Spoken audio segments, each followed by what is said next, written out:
Hey guys, what is up? It is me, Pagey, here once again with another video on Stargirl, and this is going to be my review for episode 7 for this season, otherwise entitled Shiv Part 1. But of course, if you've not watched the episode, best to go away, because we're going to be talking about everything in the episode, that of course, including spoilers, so yeah.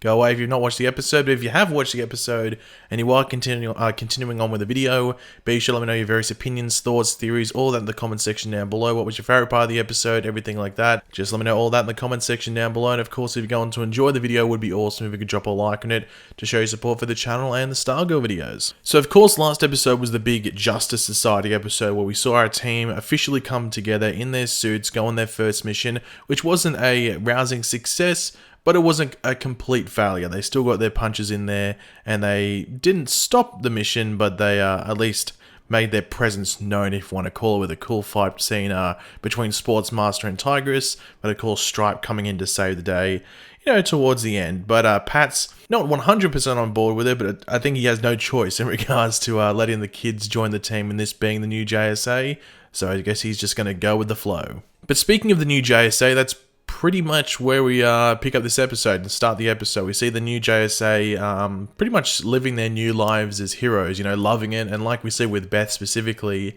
it taking them away from their normal routine, if you want to call it. Like, it looks like Beth's parents might be making their own lunch from now on. Now, one thing I think a lot of people were wondering when this was going to come to a head was when Courtney and Pat's time together was going to become suspicious to both Barbara and Mike. I think we'd seen in previous episodes Barbara or Mike, or maybe both in the same episode, sort of raise their eyebrow at something Courtney or Pat or both of them said.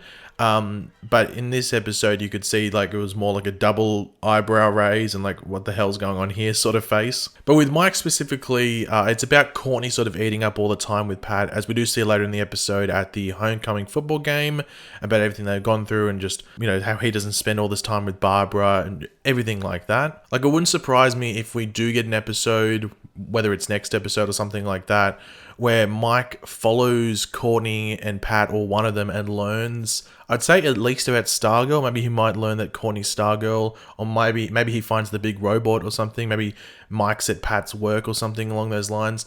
It wouldn't surprise me if Mike finds something like that out, but I guess that's for us to wait and find out. Now, we do have Cindy visiting Henry, which it seems does seem to be a task for her. Like, it's not like, oh, I'm doing this out of the good of my heart. It's like, oh, I have to do this, which is actually the case, as we learn later on, which was sort of surprising. Now, we learn her mother actually died in the fourth grade, might I say, and overnight went from this really nice and good girl to just, ooh, I'm really evil, which we do learn more about later on, which we'll come back to. But we do see her have quite the terrible day at school. That's probably the best way to put it, with Henry completely ditching her for the homecoming dance, and she can't actually go with someone else, which ties into what we learn later on. And then we have like her friend Jenny pretty much like cutting her off and telling Cindy they need a break. It's just not a good day for Cindy, and as we learn, like it's all a task for her. It's not actually what she wants to do, and everything's just sort of falling apart around her. Now, we do get a nice tease in the episode, which I wasn't too sure if was going to play out in this episode or next one,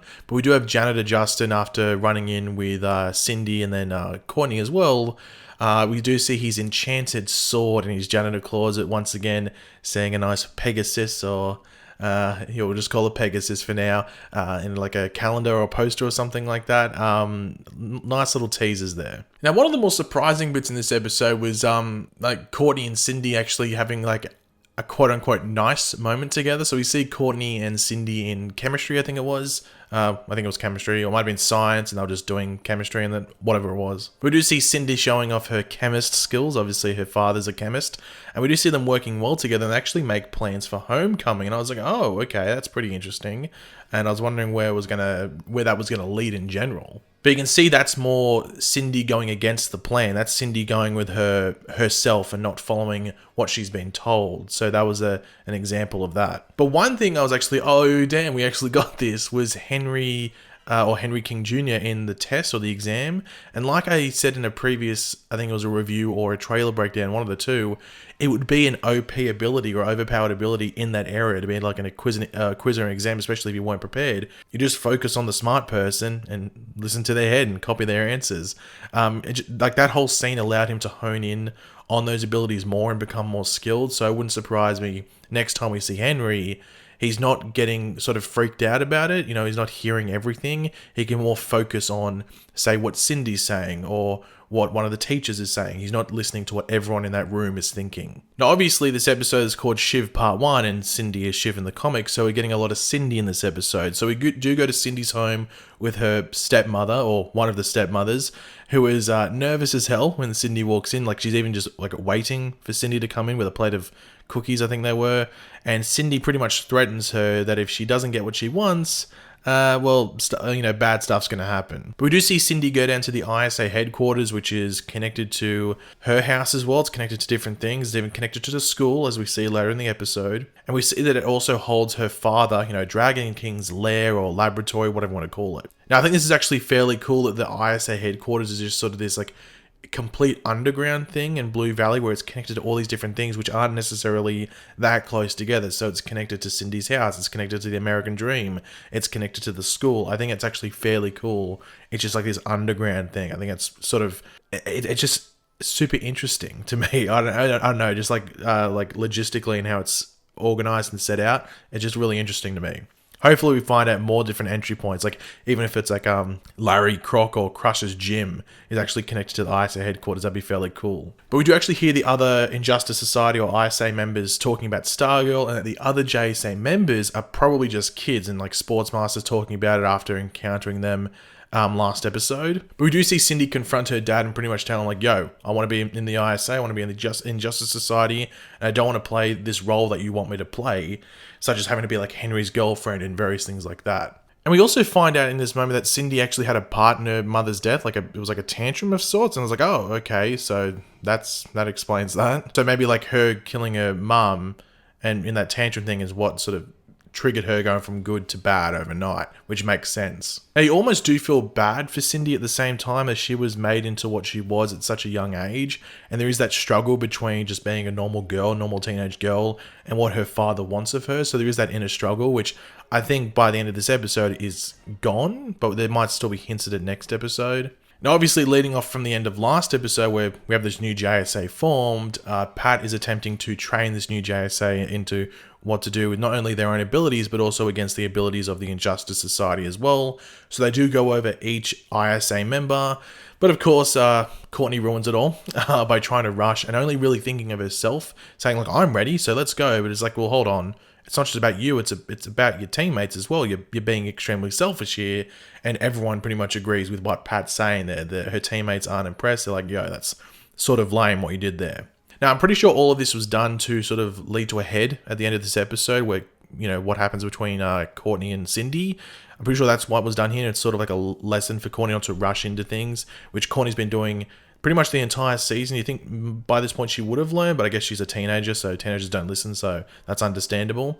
But you think by the end of this episode, Courtney's learned her lesson fairly heavily. But there is parallels between the conversation between Pat and Courtney, as well as Dragon King and Cindy. Pretty much there is a lot of similarities between Courtney and Cindy, especially what happens in this episode, which I think was a nice touch. Now, we did have Cameron, or, Cameron Marcan, aka Icicle's son, asking Courtney to homecoming, which makes Courtney cancel her plans with Cindy that they'd organised earlier, which is a trigger point for Cindy and pretty much sets her off down to her father. So Courtney, once again, not doing the best, and definitely setting up some bad stuff to happen. Now, shortly after this, just a side note just for me to mention, we had one of the funnier, I think it was probably the funniest moment in the episode, and that was Crusher approaching Pat in line at the food stand and analysing what was on the menu. He was water seems like it's the only good option here.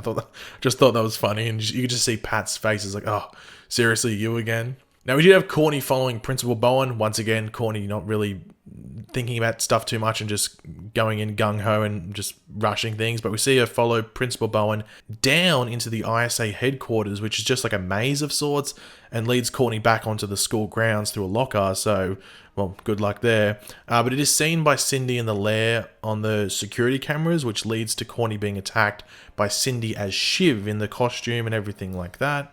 And it seems Cindy was doing this to impress her father, which I'm sure will play on next episode, where Cindy's going to be like, look what I did. And her father's like, I didn't tell you to do that. What the hell? But the Stargirl vs. Shiv fight I thought was pretty cool. We did see Courtney hitting Shiv in the face with a blast from the cosmic staff and just like sort of tears off her skin and burns her face. But we see like the cybernetic aspect of Shiv underneath and being able to heal. So that's pretty freaky. And Courtney's like, oh, okay, I'm screwed here. Well, potentially screwed, but most likely screwed here.